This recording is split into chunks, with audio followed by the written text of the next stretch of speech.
Halo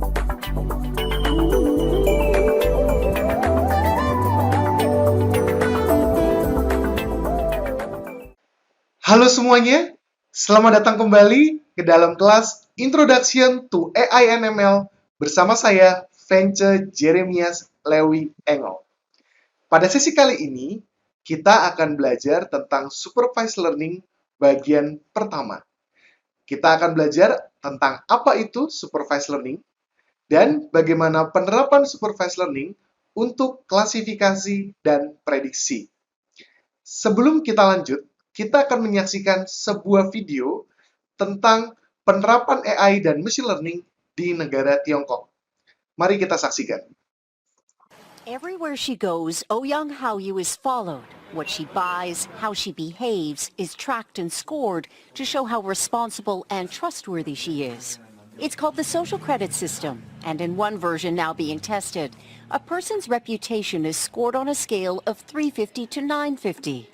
And it's big data meets Big Brother, expanding how the government monitors, understands, and ultimately controls its 1.4 billion citizens. 这个是针对 Thanks to advances in artificial intelligence and facial recognition, and a web of more than 200 million surveillance cameras. Companies are experimenting with the algorithms to help the government create the new national social credit system. The social credit system will go nationwide next year, and few here are willing to criticize it, something that may pose a risk itself for a bad score and the life that comes with it.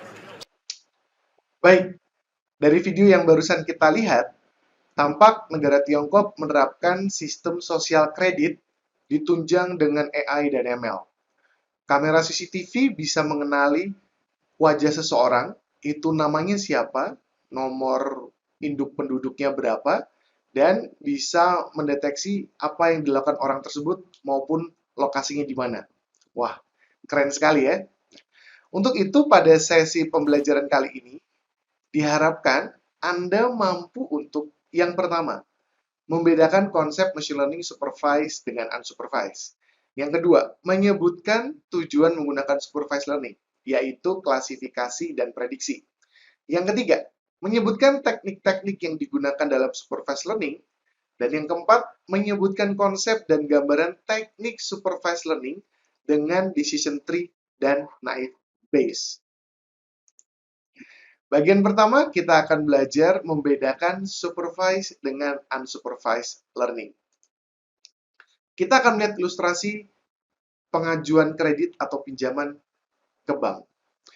Setiap aplikasi kredit atau pinjaman ke bank, itu kita sebagai nasabah harus memberikan info-info data, seperti usia, pekerjaan, status pernikahan, jumlah anak dan saudara kandung, daftar pinjaman berjalan, daftar properti yang dimiliki, dan sebagainya. Kemudian, bank akan menugaskan analis untuk menilai kelayakan kredit Anda berdasarkan kekayaan, pendapatan, dan pengeluaran. Analis kemudian menentukan apakah aplikasi pinjaman nasabah akan diterima atau tidak. Terdapat masalah besar di sini, yaitu pengajuan kredit atau pinjaman setiap hari itu bertambah terus. Namun jumlah analis tetap pertambahannya sedikit. Yang kedua, kemampuan menghitung dan menganalisis setiap analis itu berbeda-beda. Sehingga bank memerlukan sistem cerdas yang bisa menentukan apakah aplikasi kredit atau pinjaman seseorang bisa diterima atau tidak, berdasarkan pola profil nasabah yang lancar dalam mencicil pembayaran ataupun yang gagal bayar. Disinilah machine learning bisa membantu. Machine learning adalah bagian dari artificial intelligence, yaitu mesin yang diharapkan mampu belajar dengan menganalisa data dalam jumlah yang besar.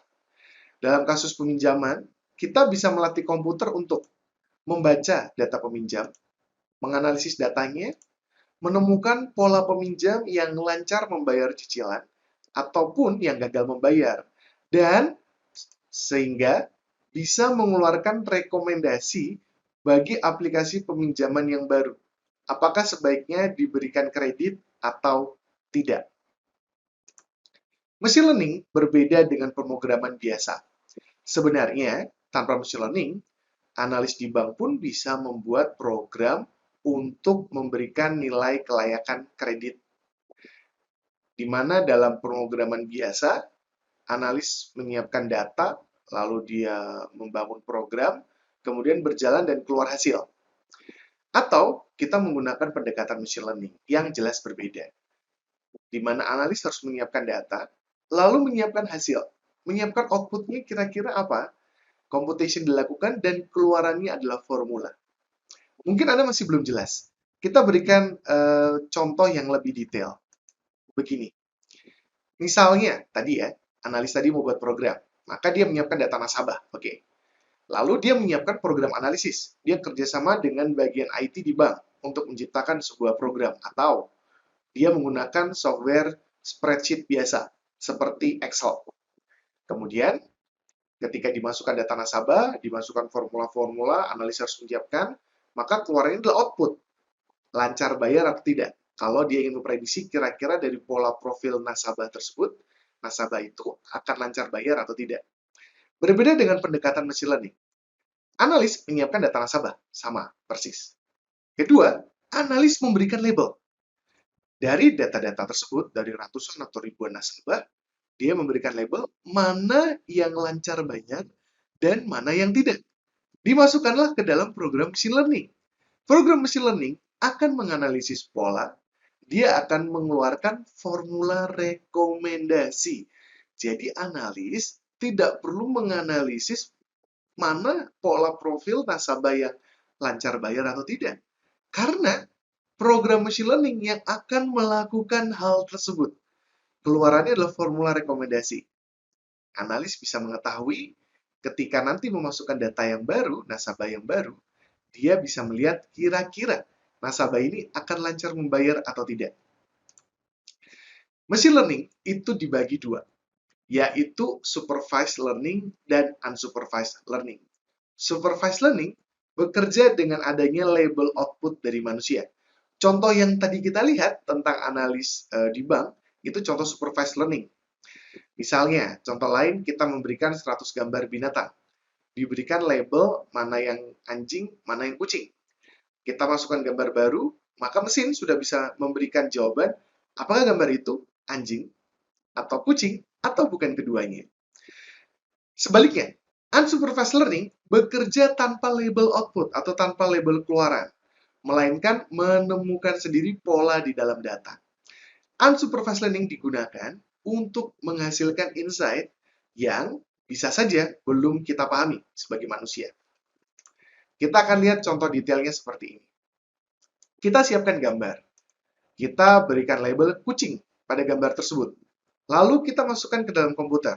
Dengan menggunakan salah satu metode machine learning, komputer tersebut akan belajar dari ratusan gambar kucing.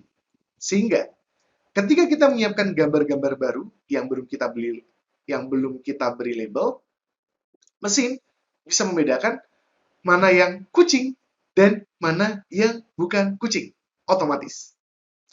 Kita akan saksikan penerapan supervised learning yang sangat menarik tentang deteksi binatang ini.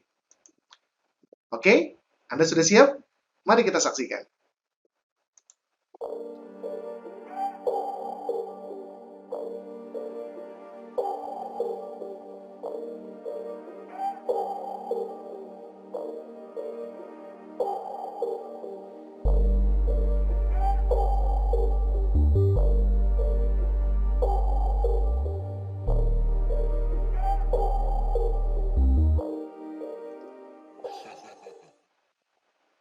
Baik, dari video tadi kita bisa melihat penerapan dari machine learning yang sangat canggih, supervised learning tepatnya.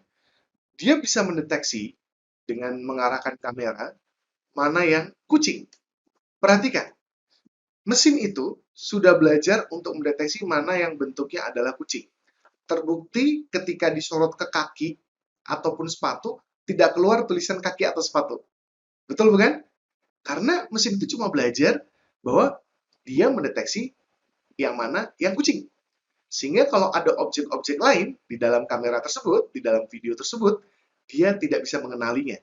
Ini contoh dari supervised learning, di mana mesin belajar sesuai dengan pengarahan dari kita sebagai manusia.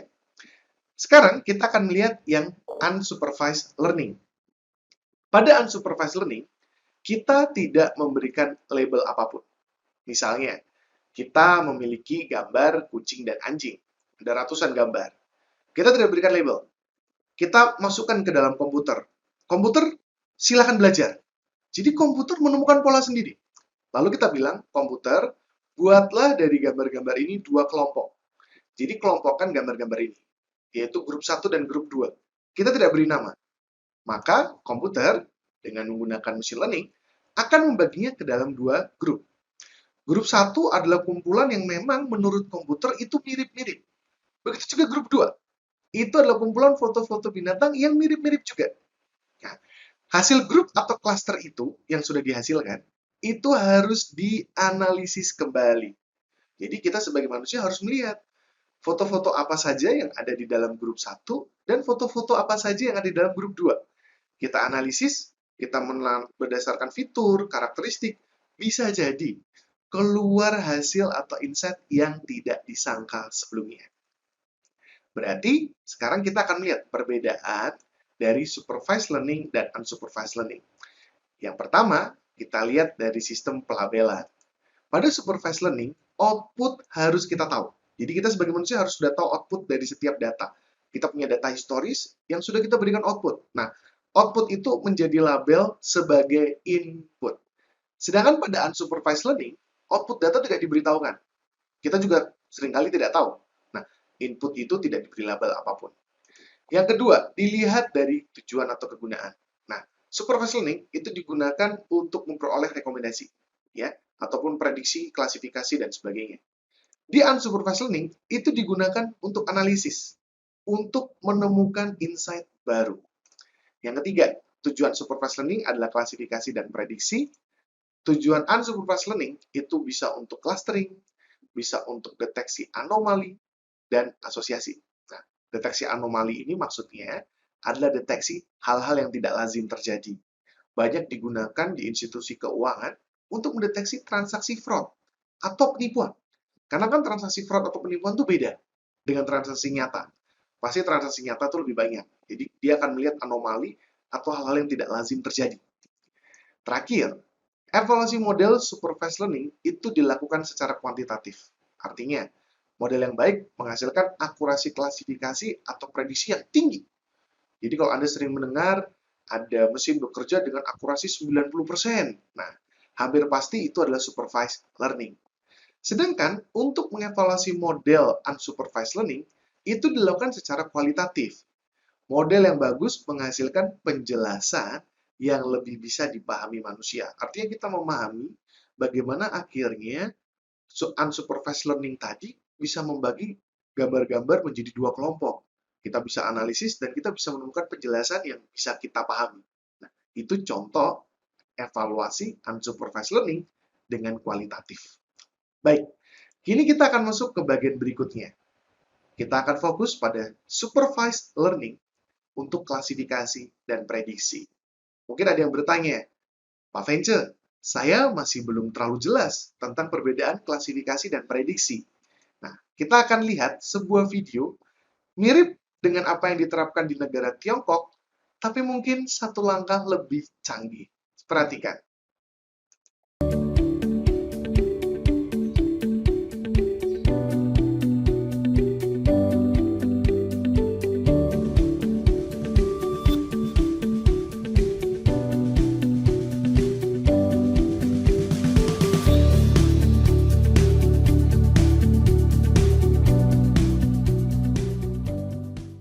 So you're spying on people? No, there's no spying involved. John Colebrook is CEO. The purpose of this AI camera here that we've set up, and it's streaming live to YouTube, is really to start the conversation of artificial intelligence and how it can be used in the real world.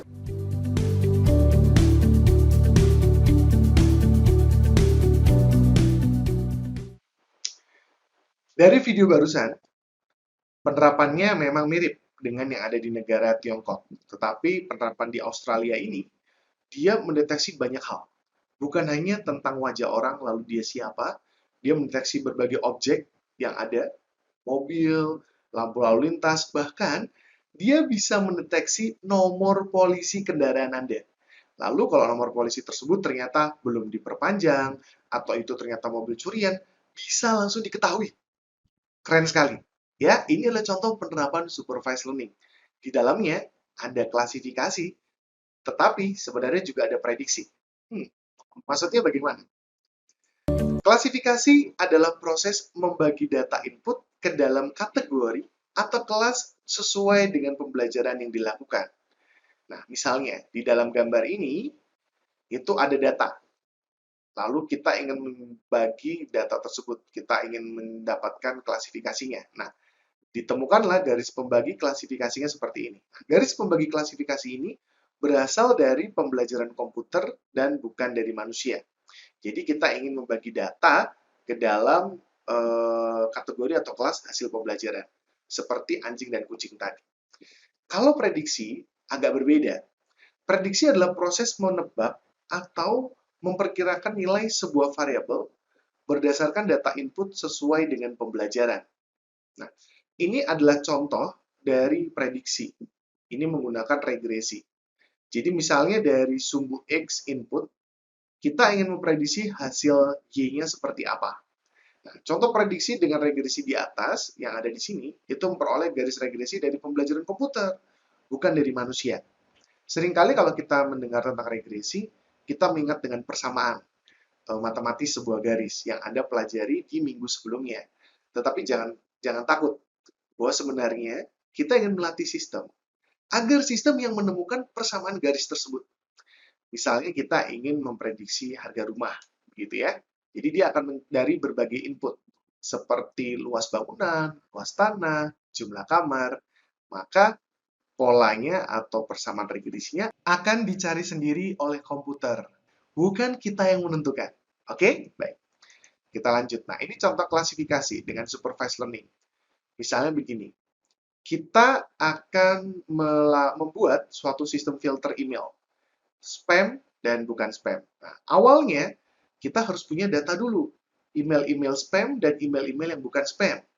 Kita berikan label untuk setiap email tersebut. Lalu kita berikan kepada komputer untuk dipelajari. Sehingga ketika ada email baru yang masuk, komputer tadi sudah bisa melakukan klasifikasi, sudah bisa membagi email-email yang masuk ke dalam kategori bukan spam dan kategori yang spam. Mudah ya? Klasifikasi dengan supervised learning bergantung kepada pelabelan oleh manusia. Pelabelan ini bisa sangat melelahkan karena datanya banyak. Sehingga Amazon bahkan mengeluarkan layanan Mechanical Turk namanya.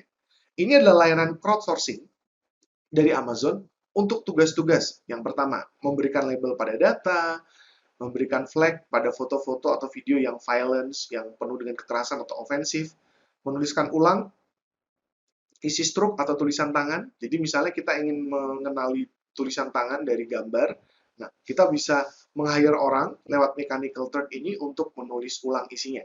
Atau membuat skrip, membuat subtitle dari audio atau video. Jadi kalau misalnya Anda tertarik untuk melakukan machine learning, supervise, Anda membutuhkan data yang sudah dilabeli, Anda siapkan saja datanya. Nanti Anda taruh ke ke Amazon Mechanical Turk. Di belakangnya itu manusia ya, manusia. Jadi manusia-manusia ini bekerja di Mechanical Turk. Mereka akan melakukan tugas pelabelan tersebut.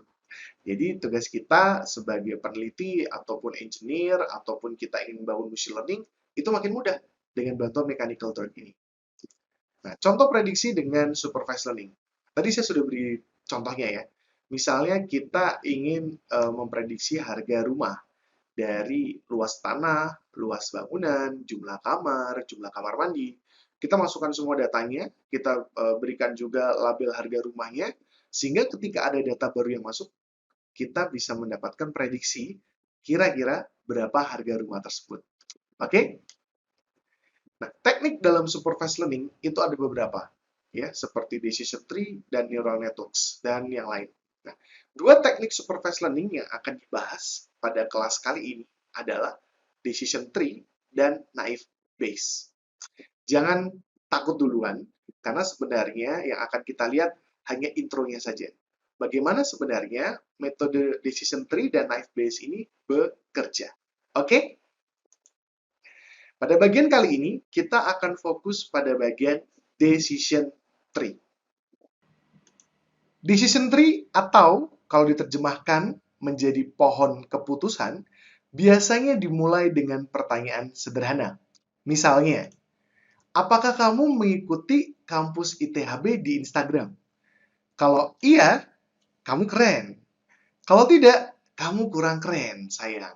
Nah, kalau kita perhatikan decision tree ini dimulai dengan sebuah pertanyaan sederhana. Apakah kamu mengikuti akun Instagram ITHB? Kemudian, decision tree akan mengklasifikasikan orang berdasarkan jawabannya. Kalau yang iya, seperti saya, berarti keren. Kalau yang tidak, berarti kurang keren. Segera follow akun ITHB di Instagram. Sekarang, kita akan membedah bagian-bagian decision tree ini. Bagian yang awal, yang ada pertanyaan di awal, itu kita sebut sebagai root atau akar. Pertanyaan pertama yang selalu menjadi awal sebuah decision tree itu adalah root atau akar. Kemudian, bagian kamu keren dan kamu kurang keren yang tidak ada lanjutannya lagi, atau hasil terakhir dari klasifikasi, itu kita sebut dengan leaf atau daun. Decision tree ini kedalamannya adalah 1. Kenapa? Karena kita cuma turun 1 tahap ke bawah. Jadi ada pertanyaan, apakah kamu mengikuti kampus ITHB di Instagram? Lalu jawabannya iya atau tidak, bercabang 2. Kemudian turun, selesai. Tidak ada lagi kelanjutannya. Nah, jadi karena kita turunnya cuma 1 kali, kedalaman decision tree ini adalah 1. Oke, semoga bisa dimengerti. Sekarang kita akan lihat contoh decision tree yang berbeda. Kita akan melakukan klasifikasi mamalia. Misalnya, Anda lagi jalan-jalan di pinggir hutan, bertemu dengan seekor binatang. Anda bingung, ini kira-kira binatangnya mamalia atau bukan ya? Nah, untuk mengklasifikasikan atau membedah seekor binatang itu mamalia atau bukan, kita mulai dengan pertanyaan tentang adaptasi suhu tubuhnya. Kita cek adaptasi suhu tubuhnya seperti apa. Apakah dia berdarah dingin? Kalau dia berdarah dingin, maka dia bukan mamalia. Hewan berdarah dingin itu adalah hewan yang dia selalu mengikuti suhu di lingkungan sekitar. Sedangkan, kalau ternyata Anda lihat hewan tersebut dan dia berdarah panas, dia adalah mamalia. Bukan juga, belum tentu. Belum tentu. Nah, hewan berdarah panas adalah hewan yang berusaha mempertahankan suhu tubuhnya. Jadi, kalau hewan itu berdarah panas, biasanya hewan itu berkeringat kalau dia kepanasan atau dia menggigil kalau kedinginan. Karena dia berusaha mempertahankan suhu tubuhnya. Mau di luar suhu tubuhnya atau di suhu udara, itu berubah seperti apapun, nah dia berusaha mempertahankan suhu tubuhnya. Ketika hewan itu berdarah dingin, itu sudah pasti dia bukan mamalia. Tapi kalau dia berdarah panas, bukan berarti dia langsung adalah mamalia. Kenapa? Karena bangsa burung, ya, burung yang berterbangan gitu ya, itu juga berdarah panas. Padahal burung bukan mamalia. Karena itu kita harus melakukan pertanyaan lanjutan. Kalau hewan itu ternyata berdarah panas, kita harus cek regenerasinya, ya, melanjutkan keturunannya dengan melahirkan atau bukan. Kalau dia dengan melahirkan, iya, berarti hewan tersebut adalah mamalia. Tetapi kalau dia tidak dengan melahirkan, berarti dia bukan mamalia. Misalnya bangsa burung itu dengan bertelur. Nah, ini adalah contoh decision tree untuk menentukan seekor hewan itu mamalia atau tidak. Anda perhatikan, ini persis dengan cara berpikir manusia.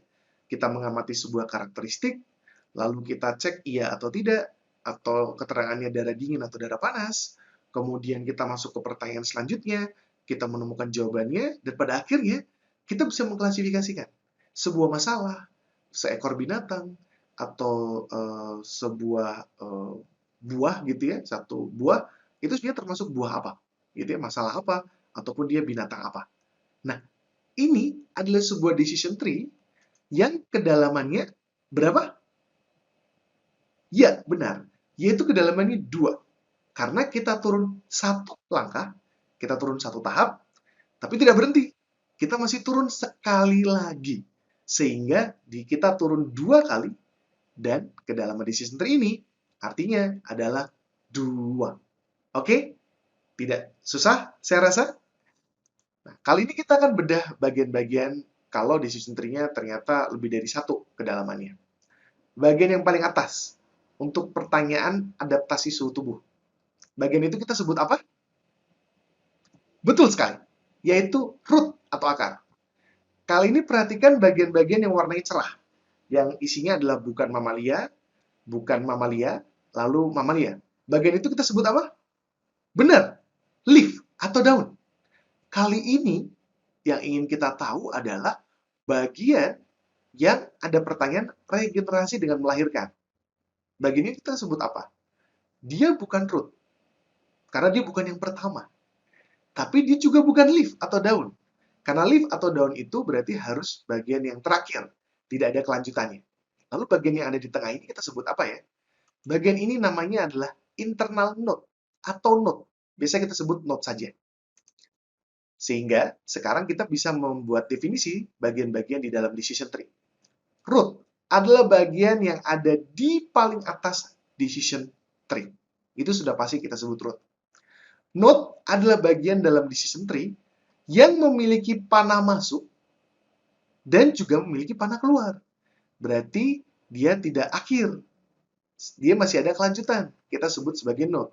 Sedangkan leaf atau daun adalah bagian yang memiliki panah masuk tapi tidak ada panah yang keluar. Seperti mamalia, bukan mamalia ini. Ini tidak ada panah keluar. Berarti dia sudah akhir perjalanan. Tidak ada kelanjutan. Sekali lagi, itu kita sebut leaf atau daun. Cukup mudah dipahami ya. Nah, kini kita akan lihat bagaimana decision tree menggunakan machine learning, decision tree, itu bisa langsung membaca data tabel, lalu dia menerjemahkannya langsung menjadi decision tree, pohon keputusan. Nah, kita akan menggunakan data orang yang mengidap penyakit jantung. Dilihat dari 2 faktor, yaitu rasa sakit di dada dan kelancaran sirkulasi darah. Kita dapatkan data 7 pasien seperti berikut. Dilihat dari ada tidaknya rasa sakit di dada, lalu sirkulasi darahnya lancar atau tidak. Kita dapat data label, tidak penyakit jantung, dan iya penyakit jantung. Kita masukkan ke dalam mesin. Lalu mesin akan langsung mengenerate atau menghasilkan decision tree seperti berikut. Ternyata dari data 7 pasien ini, sekali lagi, ini hanya dari data 7 pasien ya. Dari data 7 pasien, kita mendapatkan ternyata yang menjadi root adalah pertanyaan rasa sakit di dada. Kalau tidak ada rasa sakit di dada, berarti tidak penyakit jantung. Tetapi, kalau ada rasa sakit di dada, dia masih bertanya lagi dengan pertanyaan lanjutan. Sirkulasi darahnya bagaimana? Lancar atau tidak? Kalau dia tidak lancar, berarti iya, dia penyakit jantung. Tapi kalau sirkulasi darahnya lancar, ternyata masih ada kemungkinan penyakit jantung dia 50%, penyakit jantung tidak 50%. Sehingga kita masih bisa melanjutkan untuk mencari pertanyaan-pertanyaan baru atau mencari data-data baru, sehingga sistem klasifikasi penyakit jantung dengan decision tree ini bisa lebih meyakinkan. Karena di leaf yang bagian terakhir ini, di mana sirkulasi darah lancar iya, itu masih ada kemungkinan 50-50. 50%, 50%. Seseorang memang mengidap penyakit jantung atau tidak. Decision tree bisa dihasilkan otomatis ketika program machine learning-nya sudah siap. Mudah kan? Ternyata tidak susah ya. Kini, kita akan masuk ke bagian contoh decision tree yang jawabannya adalah range angka dan opsi. Kalau tadi kita melihat dia hanya ya atau tidak. Sekarang range-nya angka. Ini adalah pohon keputusan untuk menentukan seseorang akan jalan kaki atau naik kendaraan, naik bus. Pertama, root-nya adalah cuaca. Dia melihat cuaca. Cuacanya itu apakah dia sunny gitu ya, terik, atau dia cloudy, banyak awan, atau dia hujan. Kalau dia hujan, berarti otomatis keputusannya dia naik bus. Tetapi kalau dia berawan, dia mikir dulu, dia lapar atau tidak. Menarik sekali ya pertanyaannya. Kalau dia lapar, dia jalan kaki. Kalau dia tidak lapar, dia naik bus. Ada mungkin pertanyaan, kenapa decision tree-nya seperti ini ya Pak Vence? Karena ini didapatkan dari data. Data yang dicari adalah data yang diperoleh adalah data cuaca, kondisi lapar, dan juga waktu tempuh menuju lokasi. Sehingga hasilnya seperti ini decision tree-nya. Lalu kalau cuacanya ternyata terik, matahari bersinar tenang, dia masih lagi ada pertanyaan. Kira-kira sampai ke lokasi itu butuh waktu berapa menit? Kalau lebih dari 30 menit, dia memilih untuk jalan kaki. Kalau kurang dari 30 menit, mending dia naik bus. Oke, ini adalah contoh decision tree ya, jawabannya yang di bagian ini ya, di bagian note time ini dia menggunakan range angka. Jadi kita juga bisa menggunakan range angka. Tidak hanya ya atau tidak, ataupun jawaban sun, cloud, rain, atau jawaban tadi itu yang berdarah dingin, berdarah panas, juga bisa range angka. Misalnya Anda sedang menentukan mau membeli sepatu merek apa, ada pohon keputusan seperti itu. Nah, Anda bisa melihat dari ukuran kaki misalnya. Ukuran kaki dari sekian sampai sekian, lalu dia dari sekian sampai sekian ke atas, itu bisa memilih jenis-jenis merek sepatu tertentu. Itu juga bisa. Decision tree ini, kalau Anda perhatikan, itu sangat membantu orang untuk bisa membangun sistem pendukung keputusan yang jelas. Jadi kita bisa lihat cara berpikir decision tree ini seperti apa, sehingga ketika rekomendasi dikeluarkan, kita percaya hasilnya bisa dipertanggungjawabkan. Oke. Berikutnya, kita akan melihat metode supervised learning naive Bayes. Sebelum lanjut, saya harus berikan Anda warning atau peringatan bahwa di sini ada matematikanya. Jangan takut dulu, oke? Matematikanya berkaitan dengan teori peluang sebenarnya. Naive Bayes adalah teknik algoritma machine learning yang berbasiskan model peluang atau model probabilistik. Ya, digunakan untuk berbagai task, berbagai tugas terkait klasifikasi. Naive Bayes ini banyak dipakai pada filtering spam, klasifikasi dokumen, sampai prediksi sentimen. Nah, Naive Bayes merupakan buah pemikiran dari Reverend Thomas Bayes. Jadi Thomas Bayes ini menciptakan konsep peluang dan aturan Bayes yang kemudian banyak ahli menggunakannya sebagai dasar untuk menciptakan algoritma machine learning naive Bayes. Mungkin ada istilah yang Anda kurang paham, yaitu sentimen. Tenang saja, nanti kita akan bahas lebih lanjut. Contoh ilustrasi penggunaan naive Bayes. Kita memiliki buah yang sangat banyak, mulai dari jeruk, apel, kedondong, buah naga, gitu ya. Nah, kita mengelompokkan buah-buah tersebut berdasarkan fitur karakteristik buah. Jadi dari fitur karakteristik buah, dari bentuknya, warnanya, kita ingin membagi dia ke dalam kelompok-kelompok pisang, apel, atau jeruk. Fitur yang diamati bisa panjang, rasa, warna, berat, dan sebagainya. Nah, naive Bayes menghitung peluang suatu buah itu masuk ke dalam kelompok mana berdasarkan fiturnya. Anggaplah kita tidak tahu buah itu buah apa ya. Dengan menggunakan data-data peluang, lalu kita mendapatkan buah tersebut, kita ingin lihat buah ini sebenarnya masuk ke kelompok mana. Peluangnya berapa besar masuk sebagai pisang, berapa besar peluang dia adalah apel, dan berapa besar peluang dia adalah jeruk. Kira-kira demikian. Berikutnya, ada contoh kalau kita ingin mengklasifikasikan tweet. Bagi Anda yang masih bermain Twitter, tweet itu adalah status yang diupload seseorang di Twitter. Nah, kita ingin mengklasifikasikan nada sentimen. Nada sentimen itu mirip dengan emosi tapi beda. Sentimen itu biasanya dibagi antara positif atau negatif. Misalnya ada kata-kata, produk ini jelek sekali ya. Itu sentimennya adalah negatif. Tetapi ketika ada orang bilang, wah kamu keren, luar biasa. Itu sentimennya positif. Nah, naive Bayes bisa menghitung peluang sebuah tweet bersentimen positif atau negatif. Jadi dari data-data yang ada, naive Bayes belajar menemukan peluang. Lalu ketika ada tweet baru, dia bisa menentukan kira-kira tweet ini berapa persen adalah positif sentimennya, dan berapa persen tweet ini sentimennya negatif. Begitu kira-kira. Nah, oke, sekarang bagaimana implementasinya? Naive Bayes dibangun berdasarkan teorema peluang bersyarat. Jika kita memiliki satu tumpukan kartu remi, berarti ada 52 kartu, seperti yang ada di dalam slide ya, ilustrasinya ada 52 kartu. Tidak ada kartu joker tentunya. Nah, kita ingin mengetahui peluang mendapatkan kartu queen atau kartu, ya queen ya, ratu, bila kita tahu kartu tersebut adalah wajib. Nah, ingat, kita sudah tahu bahwa kartu tersebut adalah wajib. Jumlah kartu wajib itu berapa? 13. Bagi Anda yang sering bermain kartu remi, mungkin Anda sudah tahu ya, ada wajib dan kartu-kartu yang lain. Nah, maka kita tahu bahwa kartu wajib itu ada 13. Pertanyaannya adalah, berapa peluang mendapatkan kartu queen kalau kita tahu kartu tersebut adalah wajib? Nah, di dalam kartu wajib yang jumlahnya 13 itu, kartu queen ada berapa? Ada 1. Berarti, peluang mendapatkan kartu queen, jikalau kita tahu kartu tersebut adalah wajib, adalah 1 dibagi 13, atau 0,077, sekitar 7%. Bukan 1 dibagi 52. Kenapa? Karena kita sudah memiliki informasi bahwa kartu tersebut adalah kartu wajib.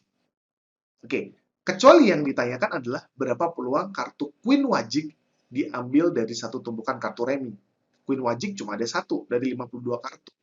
Maka itu 1/52. Tetapi, karena kita sudah mengetahui informasi bahwa kartu tersebut adalah pasti wajib, kita tahu bahwa peluangnya adalah 1 dibagi 13. Nah, sistem peluang seperti ini namanya peluang bersyarat. Karena kita sudah tahu informasi terlebih dahulu. Nah, ini adalah contoh klasik dari peluang bersyarat, atau bahasa Inggrisnya conditional probability. Peluang kejadian A terjadi ketika diketahui peluang kejadian B adalah peluang bersyarat atau peluang kondisional, yang merupakan dasar dari naive Bayes. Warning ya, ini ada persamaan matematikanya. Secara matematis rumusnya begini. Peluang A dengan diketahui kejadian B, jadi cara baca garis ini adalah peluang A diketahui kejadian B adalah peluang terjadinya kejadian A dan B dibagi peluang B. Contoh, peluang sebuah kartu adalah queen diketahui kartu tersebut adalah wajib sama dengan peluang kartu queen dan wajib dibagi dengan peluang kartu wajib. Nah, peluang kartu queen dan wajib dalam satu tumpukan kartu remi, kartu queen dan wajib artinya kartu queen wajib itu ada berapa? 1 kan kartunya? Dari 52, berarti 1/52. Itu adalah peluang queen dan wajibnya 1/52. Lalu peluang mendapatkan kartu wajib dalam tumpukan satu kartu remi itu berapa? 13/52. Karena ada 13 kartu remi, 13 kartu wajib di dalam satu tumpukan kartu remi. Maka 1/52 dibagi 13/52. Hasilnya adalah 1/13, 0,077. Persis seperti slide sebelumnya. Lalu kenapa harus pakai rumus ini? Karena ini adalah rumusnya. Kadang kita tidak bisa mendapatkan ilustrasi kan? Kalau tadi kita bisa memberikan ilustrasi kartu remi. Bagaimana kalau kita tidak bisa mendapatkan ilustrasinya? Itu akan susah. Makanya kita menggunakan rumus peluang A diketahui B sama dengan peluang gabungan A dan B dibagi peluang kejadian B. Nah, sehingga peluang mengambil kartu queen bila diketahui kartu wajib adalah sekitar 7,7%. Peluang bersyarat ini memang sangat membantu kita untuk menemukan kejadian peluang jikalau diketahui peluang kejadian yang lain. Yang jadi masalah adalah kadang-kadang kita tidak mengetahui peluang gabungan antara kejadian A dan B. Jadi peluang gabungan antara queen dan wajib itu kadang-kadang kita nggak tahu. Karena itu berkembanglah teorema Bayes. Nah, teorema Bayes itu digunakan untuk menghitung peluang A jika B telah terjadi. Namun, kita mengetahui peluang B jika A telah terjadi. Mungkin Anda bingung. Sabar. Tarik nafas, kita mulai.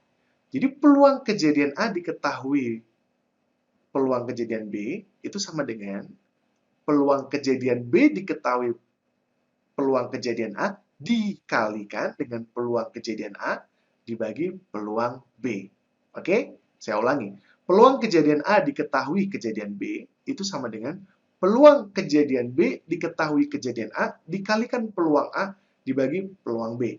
Nah, jadi naive Bayes menggunakan data peluang lebih dari satu kejadian.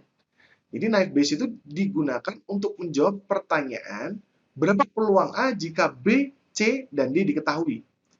Persamaannya menjadi seperti ini. Peluang kejadian A jika B, C, dan D diketahui itu sama dengan peluang kejadian B diketahui A dikalikan peluang kejadian C diketahui A, dikalikan peluang kejadian D dikali A, dikalikan peluang kejadian A, dibagi dengan peluang kejadian B, peluang kejadian C, dan peluang kejadian D. Anda masih bingung, karena Anda tidak mengetahui contohnya. Kini kita akan lihat contohnya. Misal, Anda akan mengamati buah itu termasuk banana, orange, atau other. Ya, jadi dia adalah pisang, atau jeruk, atau dia masuk kategori lainnya. Berdasarkan data, berdasarkan fitur, karakteristik, long atau not long. Jadi buahnya itu panjang atau tidak panjang. Buahnya manis atau tidak manis. Lalu warnanya kuning atau tidak kuning. Jadi kita mendapatkan total buah itu ada 1000. Lalu buah itu kita amat-amati. Kan kita ingin bangun dulu datanya. Live base itu bekerja berdasarkan data, karena dia supervised learning. Jadi kita amati semua buah. Lalu kita kategorikan mana yang pisang. Ya, ini ada 500 di sini. Ada 500 yang pisang. Total di sini yang pisang itu ada 500. Perhatikan ya. Kemudian yang jeruk itu total ada 300. Dan yang buah lain yang bukan pisang dan bukan jeruk itu ada 200. Oke. Lalu kita amati secara karakteristik atau fitur buahnya. Nah, ternyata ada yang panjang, banana yang termasuk panjang. Ini mungkin di atas sekian sentimeter ya, mungkin di atas 15 cm, itu termasuk panjang, itu ada 400. Sedangkan pisang yang tidak panjang itu ada 100. Oke, jadi kita mengamati, jadi harus dilihat dulu semua buahnya. Kita takar, kita ukur, kita rasakan. Banana yang manis, pisang yang manis itu ada 350. Yang tidak manis ada 150. Kemudian pisang tidak semuanya kuning kan? Yang kuning itu ada 450. Yang tidak kuning itu ada 50 dan seterusnya. Jadi kita lakukan ini terhadap semua buah yang ada, terhadap 1000 buah yang ada.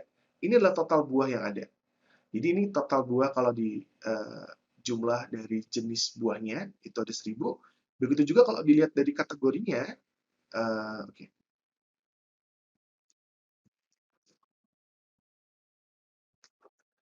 Jumlahnya ada 1000. Sekarang, bila kita mengambil acak, perhatikan pertanyaannya. Bila kita mengambil acak satu buah dengan ciri-ciri buahnya itu panjang, buahnya manis, dan warnanya kuning, maka termasuk ke dalam kelompok yang mana buah tersebut. Caranya adalah kita hitung dulu peluang setiap kejadian. Peluang untuk setiap kelas. Karena kelas yang akan diamati adalah kelas buah, yaitu banana, orange, dan other. Apakah dia pisang, jeruk, dan kelas buah lainnya, kita akan mengamati dari 1000 data kan, 1000 buah. Nah, kita hitung. Kalau peluang buah itu, kita sebut kejadiannya Y ya, adalah banana, berarti 500 dibagi 1000. Jadi dari 1000 buah, 500 itu banana.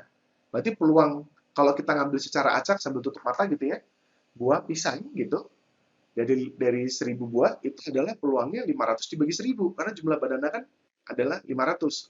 Berarti peluangnya adalah setengah. Oke.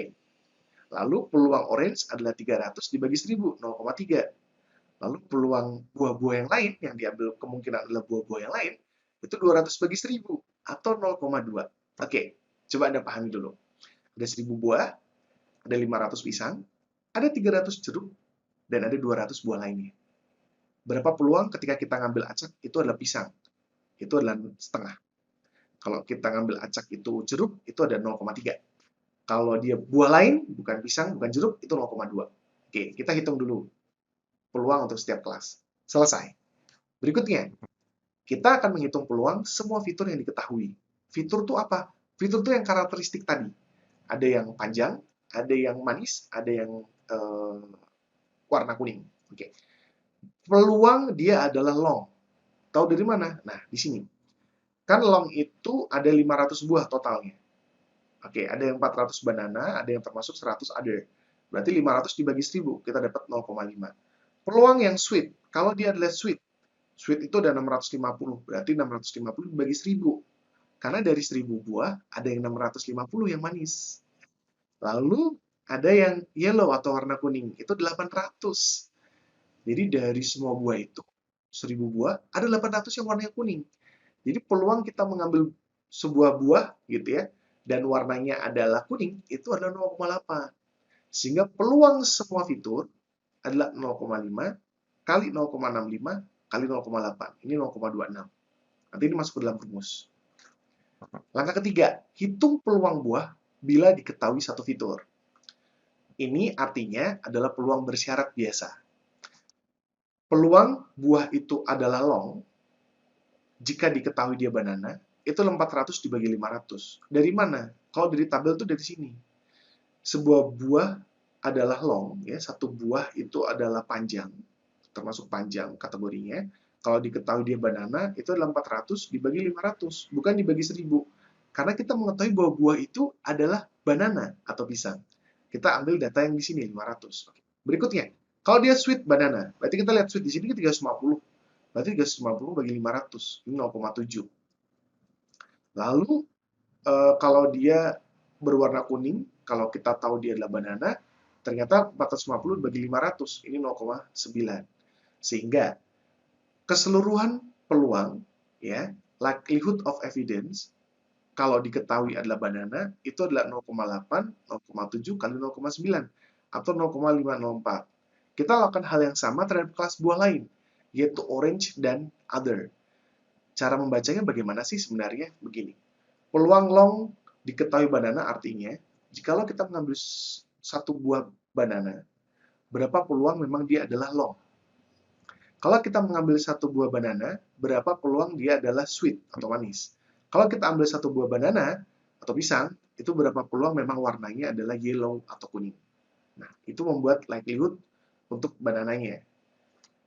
Sekarang, kita akan menghitung peluang knife base. Tadi kan pertanyaannya, kalau diketahui buah yang kita ambil, ternyata dia adalah panjang, dia itu manis, dan dia warnanya kuning, dia termasuk ke dalam kelas buah yang mana? Berarti yang kita ingin hitung adalah, jikalau diketahui long, sweet, and yellow, berapa persen atau berapa peluang dia adalah banana? Jikalau diketahui long, sweet, and yellow, berapa peluang dia adalah orange? Dan kalau diketahui dia adalah long, sweet, and yellow, berapa peluang dia adalah buah yang lain? Nah, rumusnya adalah P banana long, sweet, and yellow adalah P long banana. Jadi peluang kalau buahnya panjang dan dia adalah diketahui dia banana, peluang buah adalah manis diketahui dia banana, peluang buah itu warnanya kuning diketahui dia banana, dan dikalikan peluang banana dibagi peluang evidence. Ini yang sudah kita hitung tadi, likelihood of evidence-nya. Berarti 0,8 dikalikan 0,7 dikalikan 0,9 dikalikan 0,5 dibagi 0,26. Hasilnya adalah 0,252 dibagi 0,26. Jawabannya 0,969 cara bacanya. Berarti ada peluang 96% lebih kalau buah itu karakteristiknya long, sweet, and yellow, bahwa memang dia adalah banana. Begitu. Berikutnya, kita hitung yang sama untuk peluang jeruk diketahui long, sweet, and yellow. Ternyata jawabannya 0. Kenapa? Karena P long orange itu 0. Jadi kalau Anda perhatikan tabel yang tadi, jikalau diketahui buah itu adalah jeruk, dan peluang dia adalah long, itu ternyata adalah 0. Tahu dari mana? Mungkin kita kembali ke slide sebelumnya ya. Nah, ini, perhatikan. Kalau diketahui buah itu adalah jeruk yang panjang, itu ternyata nggak ada, 0. Berarti pasti persamaannya di sini nanti ada salah satu item ini, itu nilainya jadi 0. Sehingga kalau sebuah buah itu punya fitur atau karakteristik long, sweet, dan yellow, itu peluang dia adalah jeruk, itu 0. Tidak ada, berdasarkan data. Kemudian, kalau ternyata buah itu long, sweet, dan yellow, berapa peluang dia adalah other fruit atau buah lainnya? Dihitung, kita dapatkan angka 0,072 atau hanya sekitar 7,2%. Berarti kalau ada pertanyaan, kalau kita mendapatkan satu buah dengan fitur long, sweet, dan yellow, buah ini termasuk kelas yang mana? Jawabannya adalah banana. Kenapa? Karena dia adalah yang peluangnya paling tinggi, 96% di antara 3 kelas yang ada. Oke, sampai di sini. Semoga Anda memahami konsep knife base. Jadi knife base itu, kita mengamati dulu semua datanya. Kita hitung. Tidak perlu menghitung peluang terlebih dahulu. Kita menghitung saja jumlah berdasarkan kelas dan berdasarkan karakteristik yang ingin kita amati. Buat dia dalam bentuk tabel. Lalu baru hitung satu-satu peluangnya berdasarkan pertanyaan atau informasi yang ingin kita dapatkan. klasifikasi yang ingin kita lakukan. Baru terakhir, kita hitung peluang untuk masuk ke dalam setiap kelas. Peluang yang nilainya paling besar itu adalah jawabannya. Kenapa? Karena berarti Knife Base memberikan rekomendasi, dia sangat yakin sekian persen bahwa satu buah itu masuk ke dalam kelas yang mana. Berbeda dengan decision tree, yang kalau kita masuk dari atas ke bawah, hasilnya keluar di akhir. Kita seringkali tidak tahu persennya sebenarnya. Tetapi kalau menggunakan Knife Base, kita tahu jawaban yang keluar atau klasifikasi yang dihasilkan itu sebenarnya tingkat kepercayaannya itu berapa persen. Oke? Baik. Mengapa disebut Knife dan apa keunggulan Knife Base? Nah, istilah Knife digunakan karena teknik ini mengasumsikan bahwa fitur-fitur yang masuk ke dalam model adalah independen satu sama lain. Artinya, kalau kita mengubah nilai salah satu fitur atau variabel, tidak secara langsung mempengaruhi nilai variabel lain yang ada di dalam formula. Artinya kalau ada penambahan data baru pun, ya dia tetap akan bertahan Knife Base-nya. Seperti itu kira-kira.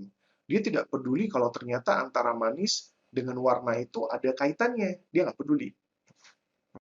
Knife Base adalah teknik algoritma machine learning yang sederhana, tapi dia sangat powerful.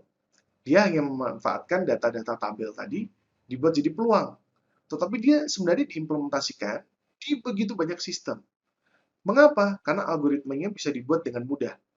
Yang kedua, formula bisa dihasilkan dalam waktu yang singkat. Artinya proses belajar sangat cepat. Formula bisa ditambahkan fitur baru dengan mudah. Jadi bukan hanya menambahkan buah baru, tapi kita menambahkan fitur baru. Kalau tadi long, sweet, and yellow, mungkin berikutnya kita akan menambahkan smell atau bau. Baunya seperti apa buahnya. Cocok untuk aplikasi nyata yang membutuhkan hasil instan berdasarkan request pengguna. Contoh, pada sistem klasifikasi email spam dan non-spam, itu banyak perusahaan menggunakan Knife Base, karena dia mudah untuk dilakukan, dan hasilnya instan kan. Begitu email masuk, dia langsung diklasifikasikan. Dia masuk ke inbox, atau dia masuk ke spam. Oke, ringkasan. Dalam materi kali ini, Anda bisa memperhatikan bahwa supervised learning itu memberikan baik input maupun output target kepada sistem. Jadi kita harus siapkan dulu input dan output targetnya, atau label itu harus kita siapkan. Sistem kemudian membangun formula atau model agar setiap input bisa digunakan untuk menghasilkan klasifikasi atau prediksi yang cukup baik. Nah, supervised learning bisa digunakan untuk klasifikasi maupun prediksi. Teknik supervised learning, decision tree, adalah teknik yang bisa digunakan untuk klasifikasi berdasarkan data yang dimiliki, menjadi pohon pertanyaan dan jawaban. Knife Base adalah teknik supervised learning yang berbasiskan model peluang bersyarat dan teorema Bayes. Sedemikian jauh materi kali ini. Semoga Anda nanti punya waktu atau kesempatan di rumah kalau tertarik untuk mengulang materi ini. Baik, siapkan diri Anda untuk kuis yang sebentar lagi Anda akan ambil. Silakan memahami kembali materi-materi terutama yang tandanya adalah important. Demikian sesi kali ini. Semoga Anda tetap bersemangat untuk kuliah-kuliah Introduction to AI and ML selanjutnya. Selamat belajar!